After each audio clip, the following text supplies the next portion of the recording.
watching Southwest Florida's #1 primetime newscast. News with Mike Brooks.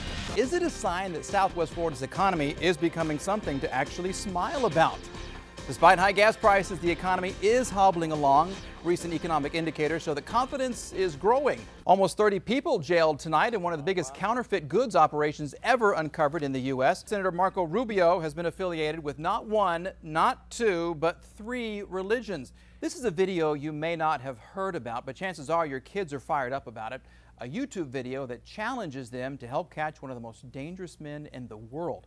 Red Sox players gearing up for spring season. Pitchers and catchers arriving at the new Fenway South for their first unofficial workout. Now the team's first official practice will be on Tuesday morning. The time hasn't been announced yet, but the fans, of course, are certainly welcome. The man behind the viral Coney 2012 video is in a mental institution tonight. Turbulence on the ground for some American airline passengers when a flight attendant apparently just lost it and goes on a bizarre rant. What do his patients do now? That's the question being asked tonight as the Bonita Springs doctor remains under investigation after the death of one of his patients. For In Your Corner's John Ropolo has been working all day to get those patients some answers. John? They say she's going to be able to do what any other kid can do now. Well, as Jim has been telling us, we're changing the clocks this weekend, and that could make you more than just a little groggy. Today, they'll be isolated. Most of the day should be good. Good to hear about the rain. I was this close. I was a quarter short of washing my car today. 1 quarter short. You know let those little showers be your excuse, Mike? Blow by. Quarter short. That's really kind of sad. For Jim. 2, 1. For corner. All right, Matt, thank you. Hey, if you needed proof that consumer confidence is up, yesterday's St. Patrick's Day celebration giving a big boost to local bars. At the Dublin Ale House on Cape Coral Parkway, the owner says they served 2,000 people yesterday, along with 600 pounds of potatoes and 10 kegs of, yeah, you know what. They even ran out of cabbage. The owner tells Fox 4 business exceeded expectations. We moved a lot of product. 6 deep at the bar for about 5 hours. The whole place was packed. You couldn't even get in the building for a good 2-3 hours. That pub opened last October, so this was their first St. Patrick's Day. They say they're already planning to go bigger next year. An off-duty Ochope firefighter is facing criminal charges tonight. Juan Flores Jr. was arrested for battery and disorderly conduct Sunday morning at around 2 a.m. Marco Island police on foot patrol found him punching a man who was laying on the ground.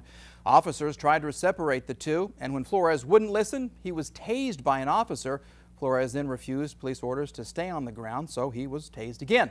Flores was taken to hospital for minor injuries and for being severely intoxicated. That victim was not injured. Alcohol seems to be to blame for a car accident that killed a pedestrian. 33-year-old Modesto Hernandez of Mulberry was driving down State Road 82 just east of Lamb Road in Collier County when 20-year-old Pascal Sebastian stepped into the path of his car. Sebastian was transported to Lee Memorial Hospital by EMS. He later passed away from his injuries. It's been ruled that he was under the influence of alcohol. Hernandez and his passengers were not injured. Beautiful day today. I wish I could have been outside in all the sunshine, but no, I was here working. I know, with so you. was I, but still nice to know. It was nice to drive into work to enjoy the beautiful weather. Of course, we didn't get to get out there on the beach like I'm sure lots of people did. Okay, we have tomorrow. Yeah, we do. Well, no, I don't. But you do. So as we take a look at our satellite radar, just to show you that conditions, a complete look at the forecast coming up. Mike, take it away. All right, thank you. Hey, if you want to see your weather pictures on the news, send them on over to Storm Patrol at fox4now.com, or you can also post them on our Facebook page if you prefer. 9 months after a student lost his life during a late-night swim, FGCU is reopening its waterfront. For In Your Corners, Gabrielle Saran spoke with students to get their reaction. A smaller In Your Corner.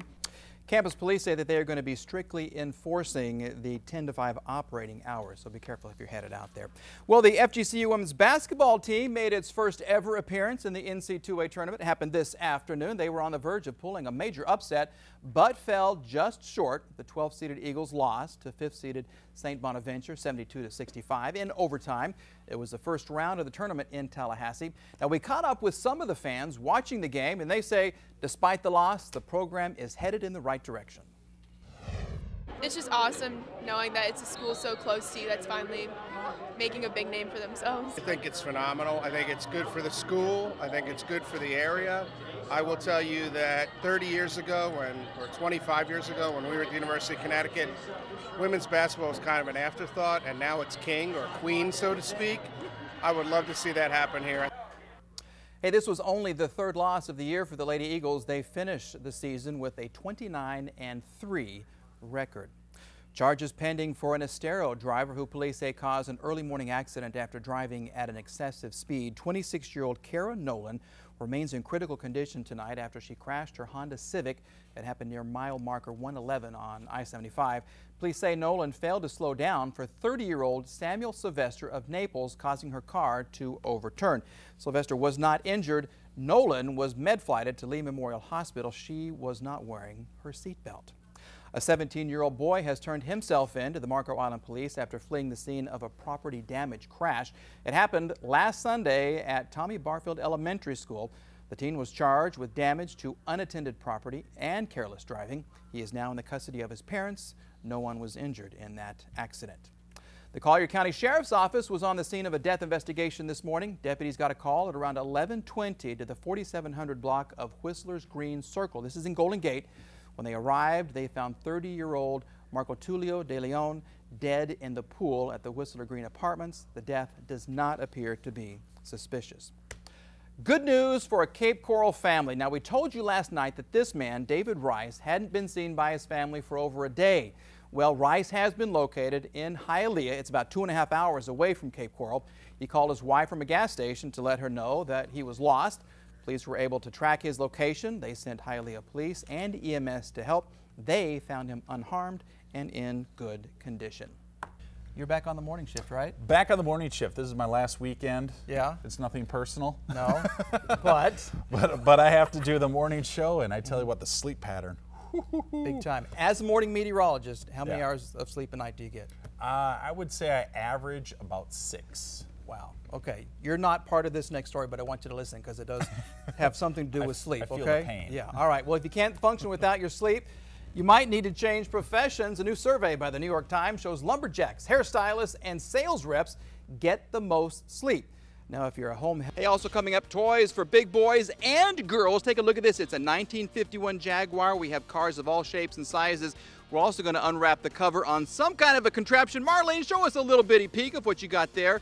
2 engines and more dials than you have ever seen. We'll tell you all about it when we come back. And our own Mike Brooks is in Cape Coral this morning with a little preview. And Mike, you're from the South, so you know good barbecue. Brooks knows his barbecue. I'll tell you what, Lisa, absolutely. I'm making friends today. We're here at Bubba's, and this is Jody Mayer. We're talking about barbecue bands, and I'm afraid I don't want to point at anything I'm not supposed to. This is a huge event. It's a fundraiser for a great charity. It is. It's our 3rd year doing it, and I'm going to stun Dan. Dan, here we go. Oh, it doesn't work. It's not even working. Oh, man, there. You go. There we got And it's excited out. for a minute there. Wow. I should have practiced. Ah, he wasn't all right like that. And that is your cue to come back into the room where the TV is, because we were talking about barbecue. We're talking about a great event going on this Sunday. This man right here is Mr. J. He owns Bubba's here, and we're going to talk about... About 100 people have gathered here tonight in Naples, and although it was the NAACP that scheduled this event, the idea began with a group of young students who wanted to take an active part and join in on this national movement. With candles, signs, and opinions, people of all shapes and sizes gathered to remember Trayvon Martin and to pray. For one, answers. Praying for both parties, the Martin family as well as the Zimmerman family. A night of peaceful protest and reflection that began with an idea from students at the South Naples football and cheerleading program. They asked me if there was something that they could do for Trayvon due to the fact of the incident, and there was nothing done in Collier County. Some wearing a hoodie just like Trayvon Martin was the night he died. To symbolize him, to show how much I respect him. The students needed some help, so they turned to the NAACP to help spread their message. It's a community event, though. Community put the word out, and everybody's showing up today. For some, the message was the same heard across the nation. If a policeman had shot down a 17-year-old youth, an investigation would have been in full force, and that's what we want. We want justice. But for others, the message was about our youth and how it's important for them to step up and take a leadership position. Everybody looks at us as a football organization, but what we are doing with our children, we're trying to teach them to be in the community, responsible citizens. Young and old, black and white, rich and poor, all gathering tonight to keep the memory of Trayvon Martin and his family alive and focused in the national spotlight. In Naples, Mike Brooks, Fox 4 in your corner.